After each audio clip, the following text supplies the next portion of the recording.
Fernando, ¿nos contamos un libro? Venga, va. Este mes nos vamos a contar, tú y yo, mutuamente, el uno al otro, hemos leído un libro que es de este año, que es una publicación bastante reciente de una autora que se llama Sara Mesa y el libro se titula Un amor. Te voy a contar un poquito, ya, a ti Lo ya voy a a, nuestros... lo voy a enseñar, que lo tengo Ah, aquí muy bien. conmigo. Yo es que lo tengo en libro electrónico, no lo puedo enseñar. Sara Mesa nació en Madrid en el año 76, pero se trasladó muy pronto con su familia a Sevilla y de hecho creo que sigue residiendo allí. Estudió periodismo, filología hispánica y sobre todo al principio es que empezó a escribir poesía. De hecho ganó algún premio, lo que ocurre que enseguida la poesía la abandonó y pasó a la narrativa. Su obra narrativa empezó como casi todos los escritores con libros de cuentos y después pasó a las novelas. Entre sus obras están La sobriedad, los libros de cuentos, La sobriedad del Galápago del año 2008, No es fácil ser verde del 2009, Mala letra del 2016. Este libro tuvo un cierto éxito. Y luego de novelas tuvo El trepanador de cerebros, o ha escrito El trepanador de cerebros del año 2010, Un incendio invisible del 2011, 4x4 del 2013. Esta la he leído yo, que fue premio Herral de novela. Cicatriz del año 2015, que también fue considerada por muchos periódicos y librerías como la mejor novela del año. Cara de pan de 2018, que esta la ha leído Ana.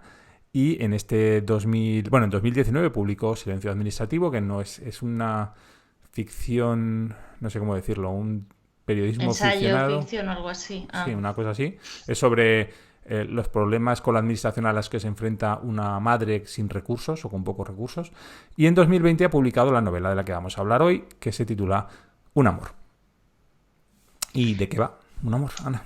pues la historia de un amor ocurre en La Escapa, un pequeño núcleo rural donde Nat, una joven e inexperta traductora, acaba de mudarse.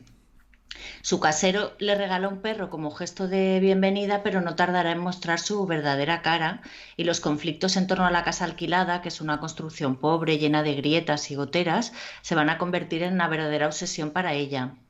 El resto de los habitantes de la zona, la chica de la tienda, Peter el hippie, la vieja y demente Roberta, Andreas el alemán, la familia de ciudad que pasa allí los fines de semana, acogerán a Nat con aparente normalidad, mientras de fondo laten la incomprensión y la extrañeza mutuas. Esa es la sinopsis sin hacer ningún Sin hacer spoiler. spoiler. Es la No, sinopsis. En este caso, para evitar spoilers, precisamente hemos es cogido la que está en el libro, la sinopsis sí. oficial del libro. Y es curioso en la sinopsis porque los personajes que nombra, yo creo que son prácticamente todos los personajes que salen en el libro. O sea, eh, es un ambiente muy cerrado el de esa novela, ¿no? Sí, es un pueblito, se ve que es como una aldea, es un sitio muy pequeño y realmente es esa sensación de pueblo pequeño, ¿no?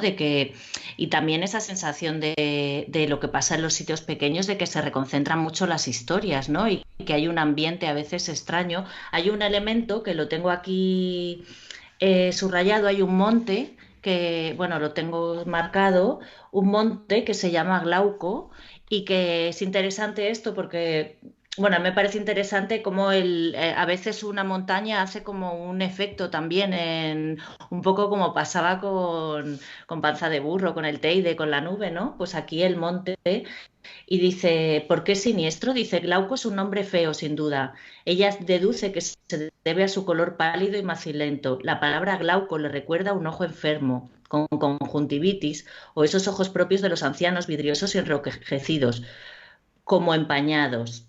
Ella misma comprende que se está dejando contaminar por el significado de glaucoma. Bueno, es un poco por el tema de que ella es traductora y entonces como que le pone bastante intención a las palabras, ¿no? Y el monte también como que tiene su propia personalidad dentro del libro y le da ese glauco, ese tono al pueblo y a la vida que hay ahí, ¿no? Ujú. De hecho, no sé, yo voy a especular un poco, ¿eh? Eh, Creo que eso se entiende más. Yo que vivo en un pueblo pequeño y tú que vives también en una zona, en una isla, de hecho, una isla ya es algo cerrado en sí mismo, ¿no? Y no sé si la zona en concreto que vives tú es pequeña o no, pero bueno, yo creo que los dos vivimos no en núcleos grandes. Entendemos mejor a qué se refiere Sara Mesa con toda este. Eh, esta sensación, porque la sensación que hay permanentemente en el libro es eso, ¿no? De un sitio cerrado, un sitio en el que, lo que dices tú, todo se reconcentra, todo hierve contra sí mismo, en el que no hay escapatoria. Siempre una sensación que pasa a lo largo del libro y que cualquiera que viva en un pueblo pequeño entiende. El hecho de que cualquiera sabe quién eres, qué es lo que has hecho, dónde estuviste ayer, a qué hora te has levantado, si has ido a comprar el pan o no has ido a comprar el pan. Estas cosas, a lo mejor en un Madrid, en un Barcelona, en un Zaragoza, no ocurren, pero en los pueblos pequeños pasa mucho. Y yo creo que es algo que el que Sí. ha vivido en pueblos pequeños lo entiende. Sí, y de hecho ella, claro, llega, digamos, virgen a este pueblo, ¿no? La protagonista, y poco a poco, a medida que va conociendo gente, ella los va conociendo desde el desconocimiento, desde su propio casero a los otros personajes que aparecen en el libro. Y cuando ya los ha conocido, siempre le vienen a contar cosas de esa gente. Bueno, ya, pero bueno, ya, ¿no? Y eso pasa muchísimo también. O sea, aquí pasa mucho, ¿no? Que conoces a alguien, da igual en qué sentido, de qué manera conoces a alguien, y luego siempre te van a venir hablando y piensas, lo mismo pasará conmigo, ¿no? O sea, sabes que también de ella están hablando por fuera y ella también lo siente, ¿no? Que están contando cosas sobre ella. Evidentemente, el tono, em, el, ¿cómo diría? La localización, o sea, el dónde localiza Sara Mesa o sea, no está localizada geográficamente, no sabemos si está hablando, vamos, creo recordar que no se especifica dónde está, no sabemos si es Cuenca, es Ciudad Real, es Extremadura o es Galicia, no hay una localización concreta del libro, pero sí que es una localización cerrada, es un pueblo, lo que estaba comentando Ana, dominado por un monte, el Monte Glauco. Al final hay muy pocos personajes. La protagonista está relacionándose todo el rato con los mismos personajes. Como dice Ana, unos critican a otros. Esto, evidentemente, el crear un ambiente cerrado hace que todo el libro sea un poco asfixiante, ¿no? O sea, sin hablar de... Bueno, no sé si llega... Sí, bueno, sí que llega a hablar del tiempo, ¿no? Porque parece ser que no llueve, como lo que hemos comentado antes. Luego sí que empieza a llover, tiene un problema con las goteras, etcétera, etcétera, pero como que está todo muy encerrado, es un círculo, es una novela en la que no te puedes salir de los bordes. Sí, y esa sensación que da el libro, a mí por lo menos me provoca una incomodidad. O sea, yo este libro me lo leí, bueno, no es un libro muy largo tampoco, pero yo la verdad es que suelo tardar en leer, algunos libros tardan mucho, ¿no? Pero me lo leí en 2 noches, creo, como que empecé y luego en 2 noches casi me lo terminé, ¿no? Y, y creo que era como que me sentía incómoda, entonces quería quitarle la incomodidad a los personajes, ¿no? Era como... Hay veces que te resulta tan incómodo un libro que lo cierras para que no pase lo que sabes que va a pasar. Y en este caso yo quería más bien como mi lectura era como de quiero sacar de esta incomodidad a la personaje protagonista, ¿no? O sea, quiero que salga de aquí, que las cosas se solucionen y que vuelva a tener una vida tranquila, porque da una sensación como no sé, como que te está oprimiendo un poco el libro, ¿no? Ujú. No sé si a ti te pasó algo parecido. Sí, es un poco progresivo y lo que dices tú, y te dan muchas veces ganas de decir, vete. No, el tema es que le dices al personaje, vete de ese pueblo, pero bueno, ¿qué más te da vivir en este pueblo que vivir en el pueblo al lado? O sea, vale que te has ido a este sitio porque es barato, o sea, eso está contado desde el principio, ¿no? Pues ella es una traductora que por algo que ha ocurrido, que tampoco se llega a especificar exactamente el qué, tiene que abandonar el trabajo que tenía antes y se va a este pueblo pues porque es más barato vivir, encuentra una casa muy barata, pero dices, bueno, pues vete al pueblo de al lado, vete a otro pueblo, ¿qué haces ahí?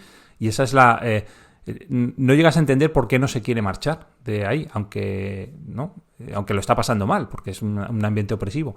A mí hay un momento en la novela que cuenta una historia o que ocurre una cosa que no vamos a desvelar porque es como un momento muy clave, que me resultó muy llamativo porque a ver cómo lo digo sin desvelar demasiado. Difícil, Es ¿eh? difícil, porque digamos que es un poquito... es una situación en la que ella toma una decisión que es muy criticable. Muy criticable al personaje. La autora como tal, claro, tiene que defender a sus personajes, pero el personaje en sí, la decisión que toma en ese momento clave de la novela, Casi lo que a mí casi me chocó, y me acuerdo que te lo comenté, es que en Twitter, en las redes sociales y tal, no hubieran puesto a caer de un burro a Sara Mesa por hacer que su personaje hiciera lo que hace en ese momento. Sí, es curioso eso y creo que Sara Mesa es una autora muy consagrada a la que no se critica, pero creo que si esto lo hubiera escrito a lo mejor Sí. otra autora o una autora Nobel o No, algo así, te a lo voy a decir mejor más. sería más Esto lo escribe Andrea Cri- Abreu o Cristina Morales. o Cristina Morales y le hubieran dado bofetadas por todos sitios. Sí, Seguro. pero fíjate, eso dice mucho del tema de cuando una autora se considera consagrada por quien define el Ujú. canon literario, ¿no? Que se puede. Entonces hay autoras a las que se les permite unas cosas y otras no. A cuento de todo esto, te voy a leer una cosa que justo estaba subrayando de otro libro que me he leído de una mujer de Annie Ernaux que dice. En una época y en una ciudad pequeña donde lo esencial de la vida social consistía en saber lo más posible sobre la gente, donde se ejercía una vigilancia constante y natural sobre la conducta de las mujeres, no había otra alternativa que verse atrapada entre el deseo de aprovechar cuando eres joven y la obsesión de que te señalen con el dedo. Esto tiene que ver un poco con el pueblo pequeño y cómo se observa a las personas y, bueno, a las mujeres en esto también lo podríamos ver, ¿no? Y también el tema del canon de literario, en si puedes decir determinadas cosas o no puedes, si puedes escribir determinadas cosas o no puedes escribirlas. Me ha parecido curioso porque lo acabo de subrayar hace un rato. Y no sé. Em, Te voy a comentar yo una cosa que no me ha acabado. No, no es que no me haya, yo creo que está poco explotada en la novela. Como hemos dicho, como ha dicho Ana, mejor dicho, eh, esta novela va de una traductora que por unas razones bueno, que no vienen al caso, pues emigra y va a un pueblo a vivir a una casa.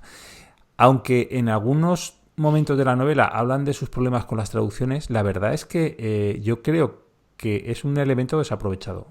Habla muy poco de su problema con la traducción o del libro que está traduciendo. En algunos momentos hay alguna pincelada, hay algún flash. A mí me da la sensación de que Sara Mesa eh, iba a escribir algo más sobre eso y que luego vio otra historia y fue apartando la idea original de hablar sobre los problemas de una traductora, de las decisiones de una traductora mientras traduce. No sé si me estoy explicando. Quiero decir, muchas veces cuando escribes te ocurre que tú se te ocurre una idea, empiezas a escribirla y esa idea original que te llevó a escribir la vas aparcando porque descubres otro camino que te interesa más. Y a mí me da la sensación que este tema de la traducción fue el disparador, pero que luego lo abandonó, porque de hecho hubiera dado igual que la protagonista fuera traductora, que fuera secretaria, que fuera ingeniera nuclear, daría exactamente igual, porque luego no se Bueno, aprovecha. no del todo, no daría igual porque es un trabajo que puede hacer desde su casa. O sea, tiene que ser, pero podría haber sido escritora, O sí, simplemente, que estuviera escribiendo una novela, porque lo que le pasa con la traducción es lo mismo que le podía pasar escribiendo una historia. Lo que pasa es que es verdad. Yo no sé, no tengo constancia de que Sara Mesa ya sea traductora también, pero sí es verdad que hay que los escritores tienden mucho, y escritores y escritoras tienden mucho a escribir sobre escritores Ujú. con problemas de escribir. Entonces sería un libro más de una persona que se va a escribir un libro que no escribe porque le pasan otras cosas y eso está como ya muy explotado. Y en este caso, pues es una traductora que a la vez lo que le está pasando le impide traducir también, porque también tiene problemas de traducción por lo que le pasa en el pueblo, por los conflictos y las incomodidades, la incomodidad en la que vive, las goteras, todo un poco, digamos, que hace que le cueste traducir. Hay un párrafo que Bueno, pues si quieres, leo. vale, pues hacemos una cosa. ¿Tú la recomendarías esta novela? Yo la recomendaría, a mí me ha gustado mucho, la verdad. A mí me gustan las novelas que leo y que luego se me quedan, que leo rápido además y que se me quedan ahí como bullendo de alguna manera, ¿no? Que me siguen en mi cabeza un tiempo, me acompañan.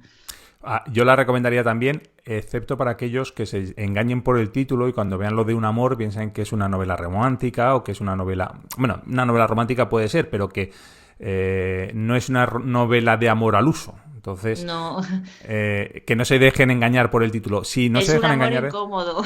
Sí, exacto, es un amor incómodo, una relación incómoda. Sí, una vez superado esto, la quieres leer, la verdad que es una novela muy recomendable, como has dicho tú, no es excesivamente larga, se lee muy bien, está muy bien escrita y yo creo que sí que se puede recomendar perfectamente. Pues si te parece, Ana, para acabar, lees ese fragmento que has seleccionado, ¿vale? Y nos cuentas por qué lo has seleccionado. Vale, voy a contar también que lo he seleccionado porque tiene un poco que ver con la entrevista que le hacemos a Noemí Risco, que es traductora, y entonces pues quería resaltar un poco la conexión en este programa que puede ser quizá la traducción, ¿no? Bueno, pues por eso. Pero realmente lo señalé porque siempre me ha interesado el tema de la traducción y las decisiones que se toman y todo eso. Y ya, me callo, me callo para leer. ¿Es el calor, la soledad, la falta de confianza, el miedo al fracaso?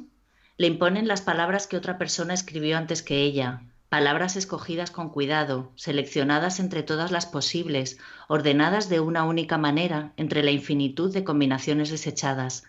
Si quiere hacerlo bien, y quiere, debe tener consideración con cada una de esas elecciones. Pero pensarlo así es llegar a la extenuación y la parálisis. Al desgranar el lenguaje con ese nivel de conciencia lo despoja de sentido. Cada palabra se convierte en enemiga y traducir es lo más parecido a batirse en duelo con una versión previa y mejor de su texto. Avanza con tanta lentitud que se desespera. ¿Es el calor, la soledad, la falta de confianza, el miedo? ¿O es simplemente, y debería admitirlo, su ineptitud, su torpeza?